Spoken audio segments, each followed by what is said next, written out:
No doubt in my mind, Ripple is cooking up something. They want is one of two things. They either want Swift to integrate with them badly, or them integrate with Swift, however you want to put that. Or two, they want Swift Spot more badly and see the pathway to that more clearly than ever before. That's the only reason they will be continuously talking about Swift. They must have a plan. And they must know something more than what they're putting out there. It can't just be that. It's not just that. There's no way. But we're getting articles like this, right? This article is titled, Ripple CEO eyes Swift's $1 trillion share of cross-border payments. Then we scroll down here. Let me read. I'm going to read two pieces to you, okay? It begins here. Ripple CEO Brad Garlinghouse has revealed that the company is eyeing a share of Swift's $1 trillion cross-border payments industry. I beg your pardon. The CEO notes that blockchain can help modernize the institution's 50-year payment system. How do you say that without acknowledging that Chainlink is already involved? Although, yes, I know Chainlink has a very specific role that they play. I know that. But still, to not acknowledge that they're already bending the knee and working with blockchain, DLT technology already, it lets me know that there is something deeper here going on. So now, wait, let's keep going. So blockchain, he's saying blockchain can help modernize the institution's 50-year payment system. So once again, so now look at what he's saying. If he's saying that, but we already have Chainlink playing their part, so what is he trying to convey? He's not talking about other DLT technologies. Technology companies. Ripple is a for-profit company. So they're not trying to promote these guys over here or over there. They're here to promote XRP, the XRPL, XRP, and Ripple products. That's it. So if he's saying that blockchain can help modernize Swift, he's saying, listen, we, Ripple, XRP, can help modernize Swift. That's it. That's what he's trying to say. But he just can't be so overt with it. It says, let's scroll down here. I want to read you this this quote they have from him. And I firmly believe, so this is more pressure on Swift. That's number one. Also, it shows, once again, that Ripple, I think, wants them to come to the table, period. They want to work with Swift. We don't need to throw the entirety of the legacy system out. That's not what they're about. They want to absorb them because some parts of it still work. Some parts of it serve a particular function very well. So there's no need to start from the bottom up, to start from scratch. No, absorb the legacy system and let those trillions flow through the system and you can absolutely dominate. But wait, this is what the quote says. Oh, this is some new interview. He did some sort of new interview. Okay. Once again, they're telling a lot, folks. Here's the quote. Quote, the market. Oops. I don't know what I just dropped. Quote, the market opportunity here is massive. You have trillions of dollars. What he's saying.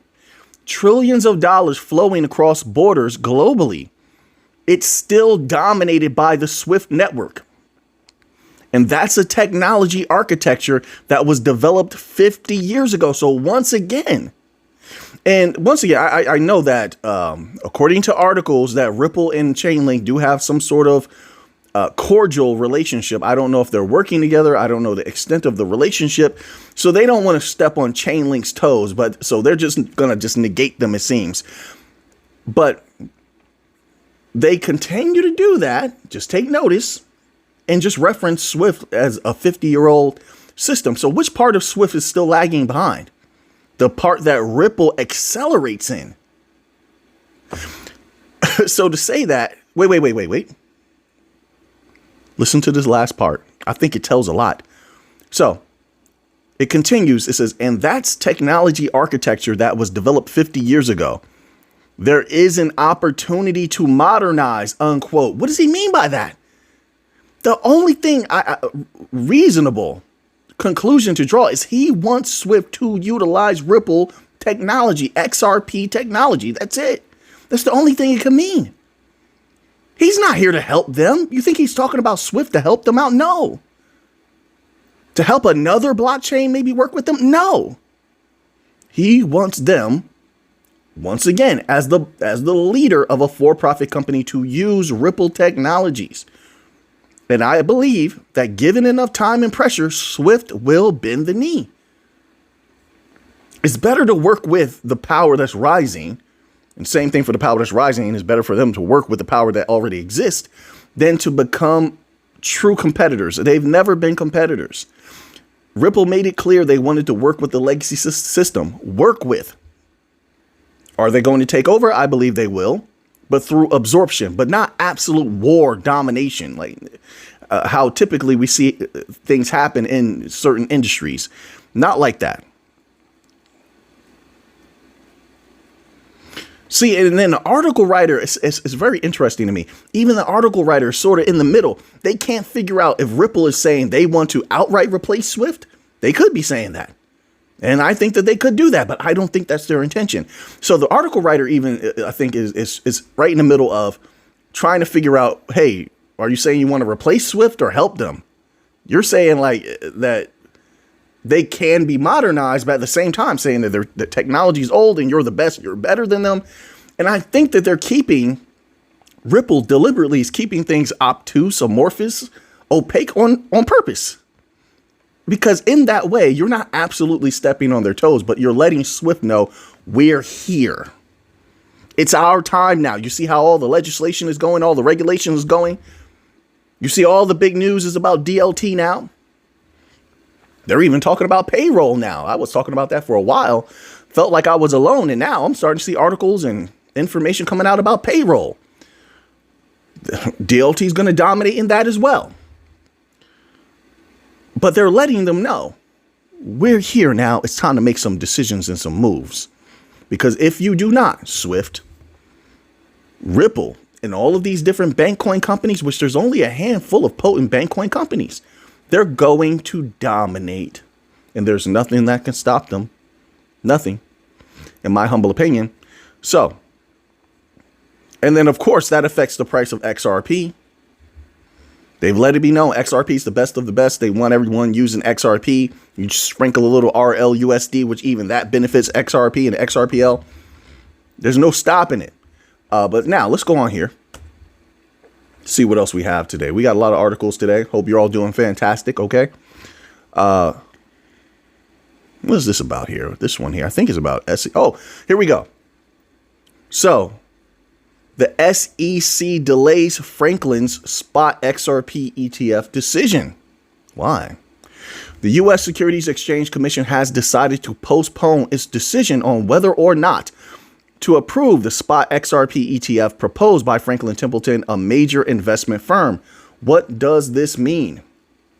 It says here, a spot ETF will let investors gain exposure to XRP. That we know. Franklin Templeton, this is a big investment company that wants to launch this ETF. Why do they do that? I suppose there's a lot of newcomers that need to know that information. Let me scroll down. We know that.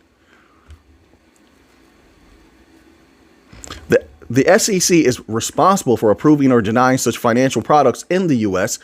It often takes extra time to review applications. A delay means they haven't said yes or no yet. They just need more time to decide. All right. Okay. No big deal then. In my humble opinion, no big deal. I think it's inevitable, so I'm not concerned whatsoever. My focus, once again, interbank payments, RWA, things like that, B2B, trillions. That's where my focus is, okay? All right, so we have that.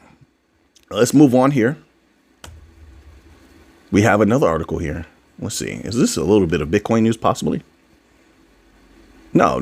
But it is BlackRock related.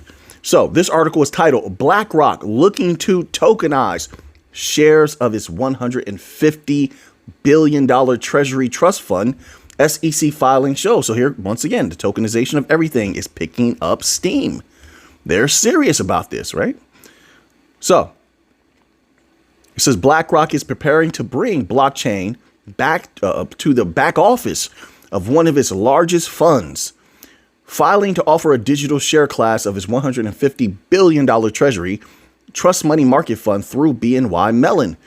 The new quote unquote DLT shares unquote, short for distributed ledger technology, won't hold crypto.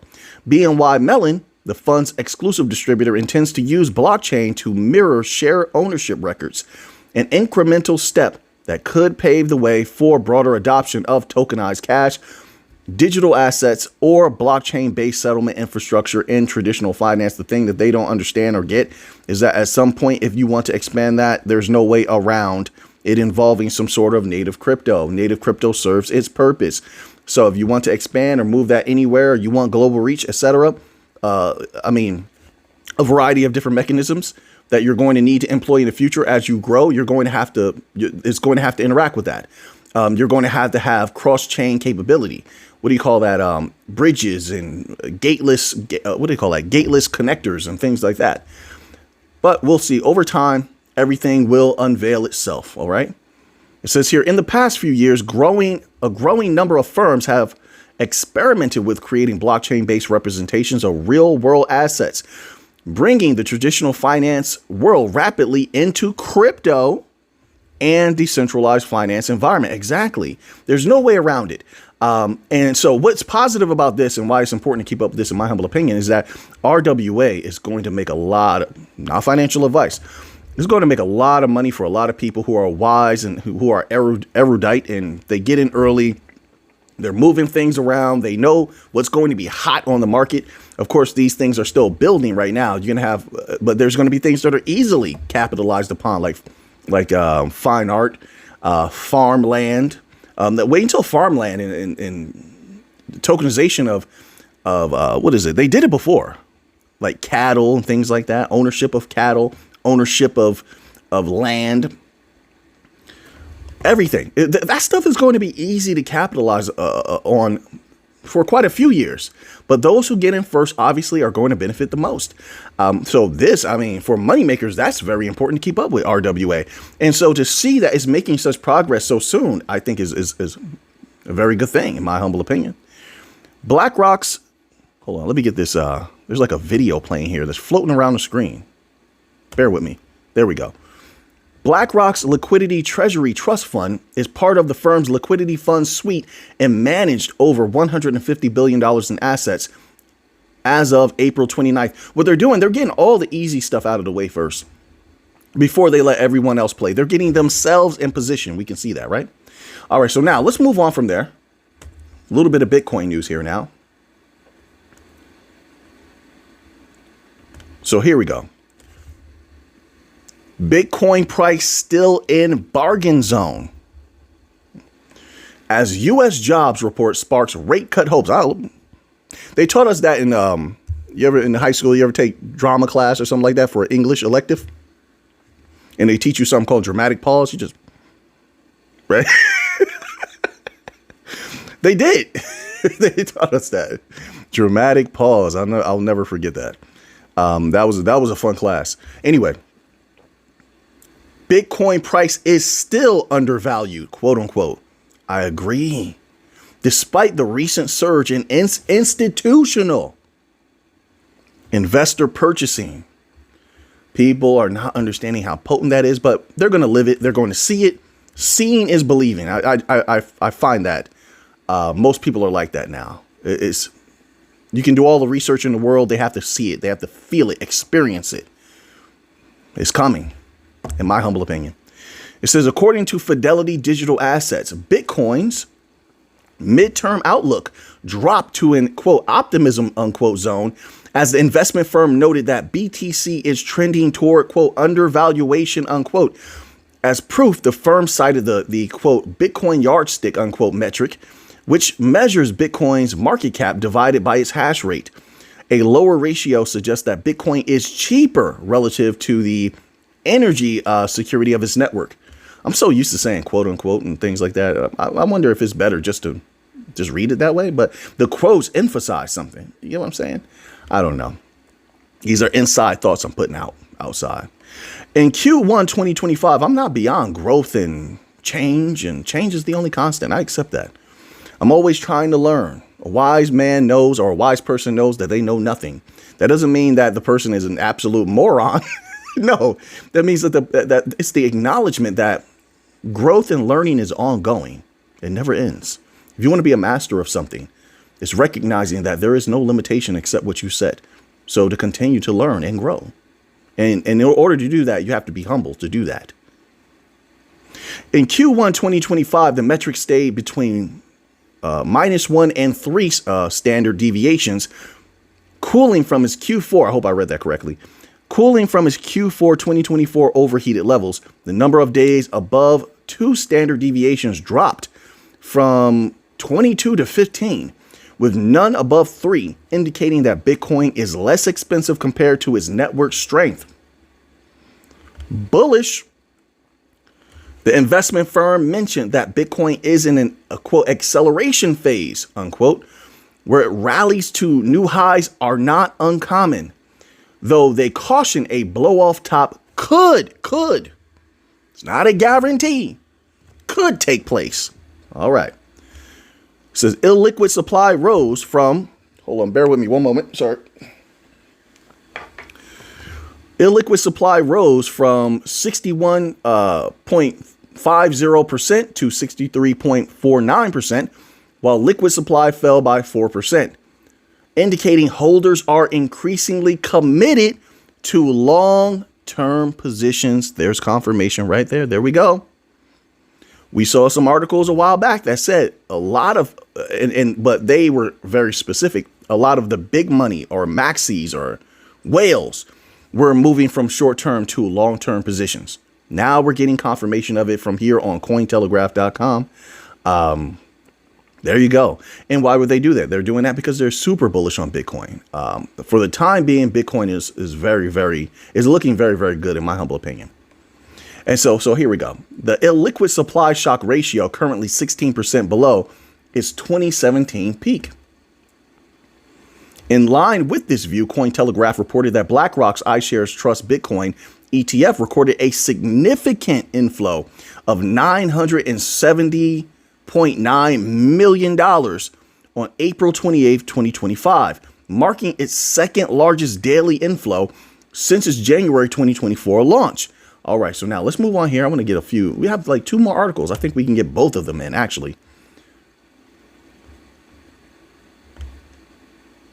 Oh, so okay, and this is good news right here. All of this has been good news today. Very interesting, in my humble opinion. So this article is titled "Roswell becomes first U.S. city to adopt Bitcoin as reserve assets." I had to have a little laugh. Every time I hear Roswell, there was this video floating around of there was a lady, and she crossed over, what do you call that place? It's like a military base where they say a lot of interesting things happen. I can't think of it off the top of my head. But anyway, she crossed over that barrier and was walking into that particular military base. I don't know why. That just popped in my head. And then all the other stuff that's associated with Roswell, right, popped into my head as well. They showed us this movie in school. I don't know if you guys remember this, how old everybody is out there. You know, I'm not as young as I appear. Somebody out there like, Mick, you do not look young, Mick. Anyway, there was a movie. It was popular back in the early 90s, like 93, 92. And they used to show it in school. It was called, what's it called? Was it called Fire in the Sky? I think it was called Fire in the Sky. About, a man, he was taken. Yeah, they showed us that in school. Yeah, that's right. Yeah. So when I think of, I don't know if did that happen in Roswell? I don't remember, folks. That was a long time ago. I just know, I don't know. I think about Roswell. I think about that lady walking into that military base. And I also think about Fire in the Sky. Right? That was why did they show that to us in school? That was terrifying. It's like a craft just goes over it and then just takes this dude. Just a laser beam just comes down, a light, and just takes this man. What kind of they made us watch that? Don't worry, we're gonna get back to the crypto. Just flow with me for a minute. They made us watch that. And do you remember this other movie? It was called I think it was called Powder. Yeah, I think it was called Powder. It was about this guy. Was he a teenager? I think he was a teenager, maybe. And he was like an otherworldly being, but he was living amongst people, and they did not accept him at all. They gave that being, man, whatever he was, a hard time. And we're sitting there watching. I'm like, what? I don't want to be depressed in school. What is this? Can you show us some happy stuff? I'm telling you, I don't know what the point was, but they showed us some hardcore stuff. That's all I can say. They showed us some hardcore stuff in school, you know. I don't know what they do these days. But anyway, all right, so now back to the article. Yes, all right. Roswell becomes first U.S. city to adopt Bitcoin as reserve asset. All right. So the city has received its first donation in the firstborn crypto, amounting to 3,050,323 Satoshis, or about 0.0305 Bitcoin. This donation is now the cornerstone of the, quote, Roswell Strategic Bitcoin Reserve. They are very smart. They're getting in position early. Very, very smart, in my humble opinion. Everybody's going to want to reserve and ride this wave of Bitcoin that's about to go up. So I think they're very wise for that. Roswell Strategic Reserve, notably the city of Roswell, received the first Bitcoin donation on April 29th, 2025. According to the plan, the reserve will primarily focus on accumulating Bitcoin donations and sponsorships over the next decade. Just donations and sponsorships? Okay, all right. The goal is to grow the reserve to a point where it can be used as an emergency fund once it reaches $1 million threshold. Oh, I see where they're going with this. That's very interesting, actually. It shows me that there's more ideas being poured into Bitcoin than maybe I'm even fathoming. So now let's go here. I think we have enough time for this last article. It's been a good news day. I feel good today. You feel good? I feel good. So now, here we go. Raoul Pal to CZ, quote, everything that can be digitized will be digitized, unquote. The way I translate that, there's many, but I'm going to give you my main thoughts when I hear that. This is what I read. This is what I see. Everything that we and my big money partners can digitize, as well as asset managers that we don't even know, but may have connections with or need to have connections with in the future, will digitize everything that can be digitized so that we maximize all the gains while retail is looking the other way. That's how I read it. That's how I read it. That's right. You tell me what you read. That's what I read. During the inaugural day of Token 2049 event in Dubai, a powerful chat between Raoul Pal and former Binance CEO Changpeng Zhao ensued, where the two discuss how blockchain is quickly expanding beyond just finance. Yes, they're right about that. Talk about it more. Talk about it louder, please. People will hear you. Maybe they'll listen to you. In a fiery discussion with CZ, Raoul kicked things off with a strong prediction. Everything, quote, everything that can be digitized will get digitized, unquote. CZ agreed, saying that while crypto started with trading, it's now moving toward real world uses, aka utility. Wait, who's going to win in a utility run? Who are the best of the best when it comes to utility? I don't think that's hard to figure out. I just don't. CZ agrees, saying that while crypto started with trading, it's now moving to real world uses that can make a real difference. Yeah, monetarily, people are going to get wildly richer. Some people have gotten rich already. Richer. Quote, the crypto industry, they're all chasing short-term gains. Shots fired. Okay, so I'm not, but I see what you're trying to say. Unquote, CZ remarked, adding that his focus has shifted to helping early stage builders. Quote, I like to see products built that a lot of people use, unquote, which just means you're switching to long term. You're looking to shift things that were short term or had short term gains to something that's long term via utility. That's it. That's what you're saying. He pointed out that while Europe is mostly absent in this movement, And we're watching Europe closely. We see what Europe is doing. You can't call out and yearn for something at the same time sitting on the sidelines. And that's, I look at it as possible strategy. Be careful. Europe can move swift. No pun intended. They can move quickly if they really want to. Don't be fooled. But we shall see how it all goes. All right. So now that you have the information, what are you going to do with it? I know what I'm going to do with it. So until next time, everybody, let's get to the money.